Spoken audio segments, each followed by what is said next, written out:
എൻ്റെ പേര് റോസ്ലി. ഞാൻ പാലാ രൂപത രാമൂര് ഇടവകയിൽ നിന്ന് വരുന്നു. ഞാൻ ജോലി ചെയ്യുന്നത് മസ്കറ്റിലൊരു നേഴ്സായിട്ട് ജോലി ചെയ്യുന്നു. ഞാൻ ആദ്യമായിട്ട് ഉടമ്പടിയെക്കുറിച്ച് കൃപാസനത്തെക്കുറിച്ച് കേൾക്കുന്നത് എൻ്റെ കൂട്ടുകാരിൽ നിന്നാണ്, മസ്കറ്റിൽ നിന്ന്. അങ്ങനെ ഞാൻ 2019 ആദ്യമായി ഉടമ്പടി എടുത്തു. അന്ന് എൻ്റെ മോൾക്ക് നെറ്റ് എക്സാം പാസ്സാകാൻ വേണ്ടിയിട്ടാണ്. ഈ മോൾക്ക് നെറ്റ് എക്സാം പാസ്സാകാൻ വേണ്ടിയിട്ടും അവൾക്ക് അനുയോജ്യമായ ഒരു ജീവിത പങ്കാളിയെ കിട്ടുന്നതിനും വേണ്ടിയിട്ട് ഞാൻ ഉടമ്പടി വെച്ചത്. നെറ്റ് എക്സാം പാസ്സായില്ല, പക്ഷേ ഈ മാതാവ് അവൾക്ക് അനുയോജ്യമായ ഒരു ജീവിത പങ്കാളിയെ കൊടുത്തു. അതിലും വലുത് അവൾ 18 വയസ്സ്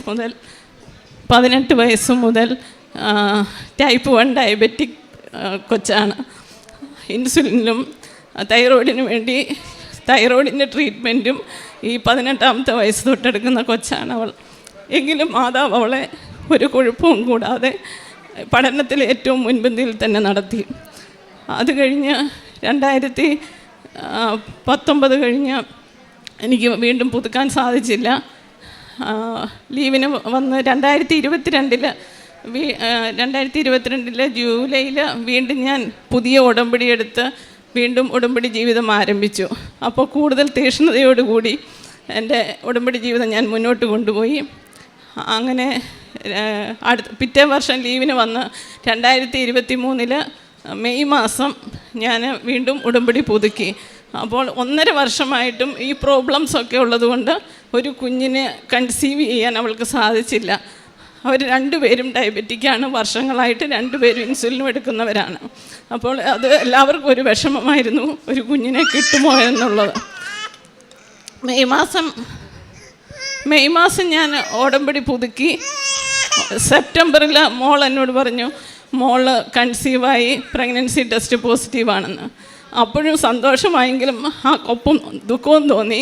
ഞാൻ അടുത്തില്ല, എപ്പം വേണേലും ഷുഗർ താഴ്ന്നു പോയി, ഹൈപ്പോഗ്ലൈസീമിയായി പോയി, എന്തെങ്കിലുമൊക്കെ സംഭവിക്കാം. അപ്പോഴെല്ലാം ഞാൻ മാതാവിൻ്റെ വിശുദ്ധ തൈലം എൻ്റെ അടിവയറ്റിൽ കുരിശ് വരച്ച് പ്രാർത്ഥിച്ചു. ഒപ്പം മോളോടും പറഞ്ഞു എല്ലാ ദിവസവും വിശുദ്ധ തൈലം തേച്ച് പ്രാർത്ഥിക്കണമെന്ന്.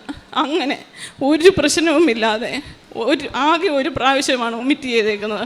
അവളെ സ്കൂളിൽ ലീവ് വേക്കൻസിയിൽ +2 ഒരു അധ്യാപിക കൂടിയാണ്. ആ ഒരു അക്കാഡമിക് ഇയർ മൊത്തം ക്ലാസ് എടുത്തു, ഒരു കുഴപ്പവും കൂടാതെ. 36 വീക്സ് കംപ്ലീറ്റ് ആക്കിയപ്പോൾ ഡോക്ടർ പറഞ്ഞു CS ചെയ്യണമെന്ന്. അങ്ങനെ CS ചെയ്ത് നല്ല ആരോഗ്യമുള്ളൊരു കുഞ്ഞിനെ ദൈവം തന്നു. അവന് ഞങ്ങൾ ഡേവിഡ് എന്ന് പേരിട്ടു.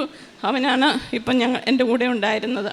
പിന്നെ എൻ്റെ 2ാമത്തെ നിയോഗമായി ഞാൻ വെച്ചിരുന്നത്, മോന് കാനഡയ്ക്ക് പോകാൻ വേണ്ടി വിസ തടസ്സമുണ്ടായപ്പോൾ എല്ലാവർക്കും, കൂട്ടുകാർക്കെല്ലാം വിസ വന്നു, അവന് മാത്രം വിസ വരുന്നില്ല.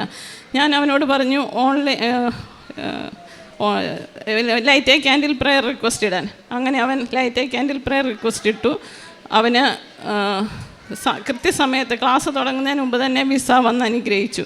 ഇന്ന് എല്ലാ പഠിത്തവും കഴിഞ്ഞ് ദൈവാനുഗ്രഹത്താൽ മാതാവിൻ്റെ പ്രത്യേക സംരക്ഷണത്തിൽ അവൻ അവിടെ ജോലി ചെയ്യുന്നു. 3ാമത്തെ നിയോഗമായി ഞാൻ വെച്ചിരുന്നത് എൻ്റെ ബ്രദറിൻ്റെ മോൾക്ക്. അവൾ മലയാളം മീഡിയത്തിൽ പഠിച്ച കൊച്ചാണ്. OET കിട്ടുക എത്ര വിഷമമാണെന്ന് എല്ലാവർക്കും അറിയാം. പക്ഷേ 2nd അറ്റംപ്റ്റിന് അവളെ ദൈവം OET കൊടുത്ത് അനുഗ്രഹിച്ച് ഇന്ന് അവൾ UK സ്റ്റാഫ് നേഴ്സായി ജോലി ചെയ്യുന്നു. ഒരു എക്സ്പീരിയൻസും ഇല്ലാതെ പോയി നല്ലൊരു ഹോസ്പിറ്റലിൽ അവൾക്ക് ഗവൺമെൻറ് ജോലി കിട്ടി. പിന്നെ എൻ്റെ ഉടമ്പടി ജീവിതത്തിൽ ഉടമ്പടി വസ്തുക്കൾ വഴി ധാരാളം അനുഗ്രഹങ്ങൾ ദൈവം എനിക്ക് തന്നിട്ടുണ്ട്. പ്രത്യേകിച്ച് എടുത്തു പറയേണ്ടതായിട്ട്, ഈ മോന് കുഞ്ഞായിരുന്നപ്പോൾ 3 മാസം ഒക്കെ ആയിരുന്നപ്പം പാലിന് ഇച്ചിരി ചൂട് കൂടിപ്പോയി അവൻ്റെ ചുണ്ട് വീർത്ത് വന്നു. മോൾക്കപ്പടി ഭയങ്കര പേടിയായി. ഞാൻ ഓടിച്ചെന്ന് തൈലം എടുത്തുകൊണ്ട് വന്ന് അവൻ്റെ ചുണ്ടയിൽ അമർത്തി ഈ തൈലം വെച്ച്. അങ്ങനെ ഒരു പൊള്ള വീർത്ത് വന്ന ആ പൊള്ളൽ എവിടെ പോയെന്ന് പോലും നമുക്ക് മനസ്സിലാവില്ല. അതുപോലെ ഒരു കുഴപ്പമില്ലാതെ ആ പൊള്ളലിൽ നിന്നും ദൈവം അവനെ സംരക്ഷിച്ചു. പിന്നെ ഉടമ്പടി ഉപ്പ്, ഉടമ്പടി തേന്, എന്തെങ്കിലും വേദനകളോ എന്തെങ്കിലും വരുമ്പം അതൊക്കെ ഉപയോഗിച്ച് ഒത്തിരി കൊച്ചു അനുഗ്രഹങ്ങളും ഒക്കെ ദൈവം മാതാവിൻ്റെ ജീവിതത്തിൽ തന്നിട്ടുണ്ട്. പ്രേക്ഷിത പ്രവർത്തനമായിട്ട് ഞാൻ ചെയ്യുന്നത്, ഇവിടുന്ന് പോകുമ്പം എല്ലാ പ്രാവശ്യവും ലീവിന് വരുമ്പം ഉടമ്പടി പേപ്പർ കൊണ്ടുപോകും. അവിടെ കുർബാന കഴിഞ്ഞ് ഞങ്ങൾക്ക് പുറത്ത് കൊടുക്കാൻ പറ്റത്തില്ല, അതുകൊണ്ട് കുർബാന കഴിഞ്ഞ് പള്ളിയിൽ വരുന്നവർക്ക് കൊടുക്കും. പിന്നെ എൻ്റെ വാർഡിൽ ജോലി ചെയ്യുന്ന അക്രൈസ്തവർക്കും മറ്റുള്ള വാർഡിൽ ജോലി ചെയ്യുന്നവർക്കും ഞാൻ കൊടുക്കാറുണ്ട്.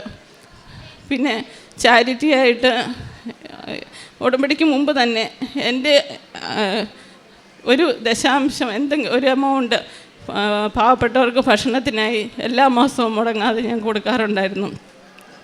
ഇപ്പോഴും കൊടുത്തുകൊണ്ടിരിക്കുന്നു. അതുപോലെ ആരെങ്കിലും സാമ്പത്തിക സഹായം, എന്തെങ്കിലും പാവപ്പെട്ടവർ രോഗികളൊക്കെ ആരെങ്കിലും നമ്മൾ അറിഞ്ഞു കഴിയുമ്പോൾ അവരെയും പറ്റുന്ന പോലെ സഹായിക്കാറുണ്ട്. പിന്നെ പ്രാർത്ഥനാ ജീവിതം എന്ന് പറഞ്ഞാൽ നേരത്തെ കുർബാനയ്ക്കൊക്കെ പോകാൻ ഇച്ചിരി മടിയുള്ള കൂട്ടത്തിലായിരുന്നു. രണ്ടാമത് ഉടമ്പടി പുതുക്കി കഴിഞ്ഞ് എല്ലാ ദിവസവും പറ്റുന്ന ദിവസം ഈവൻ ഡ്യൂട്ടിക്ക് പോകുന്നതിന് മുൻപ് രാവിലത്തെ കുർബാന കഴിഞ്ഞ് പോകാൻ ശ്രമിക്കാറുണ്ട്. നൈറ്റ് ഡ്യൂട്ടി അല്ലാത്ത ദിവസങ്ങളിൽ മാക്സിമം കുർബാന മുടക്കാതെ ശ്രദ്ധിച്ചിട്ടുണ്ട്. ബൈബിൾ വായന അതും കുറവായിരുന്നു. അരമണിക്കൂർ വായിക്കാൻ ശ്രമിക്കാറുണ്ട്. ചില ദിവസമൊക്കെ പറ്റാത്തതുണ്ട്. അത് പിന്നീട് കൂടുതൽ വായിച്ച് ബൈബിൾ വായനയും തുടർന്നുകൊണ്ട് പോകുന്നു. ഇതൊക്കെയാണ് മാതാവ് എനിക്ക് തന്ന അനുഗ്രഹങ്ങൾ. വീണ്ടും ഉടമ്പടി ജീവിതത്തിൽ കണ്ടിന്യൂ ചെയ്യാനും ഉടമ്പടി ജീവിതം മനുഷ്യരെ വിശുദ്ധരാക്കുന്നതെന്നും ഞാൻ തിരിച്ചറിഞ്ഞു. എൻ്റെ ജീവിതത്തിൽ ഒത്തിരി ഭയവും പേടിയുമുള്ളൊരു വ്യക്തിയായിരുന്നു, ഒത്തിരി വിഷമങ്ങളും. പക്ഷേ അതെല്ലാം ടോളറേറ്റ് ചെയ്യാനും സഹിക്കാനും ഒക്കെ ദൈവം എനിക്ക് കൂടുതൽ ശക്തി തന്നു. അമ്മ മാതാവിനും കൃപാസനം പ്രസാര മാതാവിനും ഈശോയ്ക്കും 1000 നന്ദി. റോമാക്കാർക്ക് എഴുതിയ ലേഖനം അധ്യായം 8 28 തിരുവചനം നമ്മെ ഓർമ്മിപ്പിക്കുന്നു.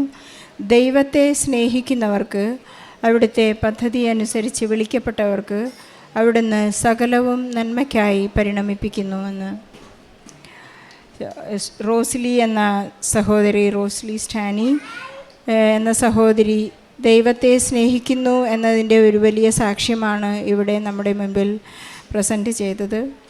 റോസ്ലി ദൈവത്തെ സ്നേഹിക്കുന്നതുകൊണ്ട് അവിടുത്തെ വിളി അനുസരിച്ച് ജീവിക്കുവാനുള്ളൊരു വലിയ കൃപ ഈ സഹോദരിക്ക് ലഭിച്ചിരിക്കുന്നു. താൻ വളരെ ഭയമുള്ളൊരു വ്യക്തിയായിരുന്നു എന്ന് പറയുന്നു. ഇവിടെ ഒരു വലിയ ജനതയുടെ മുൻപിലാണ് പരിശുദ്ധ അമ്മയ്ക്കും ഈശോയ്ക്കും വേണ്ടി സാക്ഷ്യം പങ്കുവച്ചത്.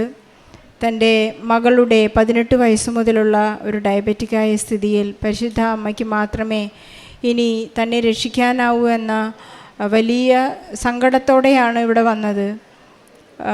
18 വയസ്സ് മുതൽ തൻ്റെ മകൾ ഡയബറ്റിക്കായപ്പോൾ ഉണ്ടായ ആകുലതകളും ചിന്തകളും, പെൺകുട്ടിയായതുകൊണ്ടുള്ള ഭാവി എങ്ങനെയായിരിക്കുമെന്നൊക്കെയുള്ള വലിയ സങ്കടത്തോടുകൂടെ ഇവിടെ വന്നു.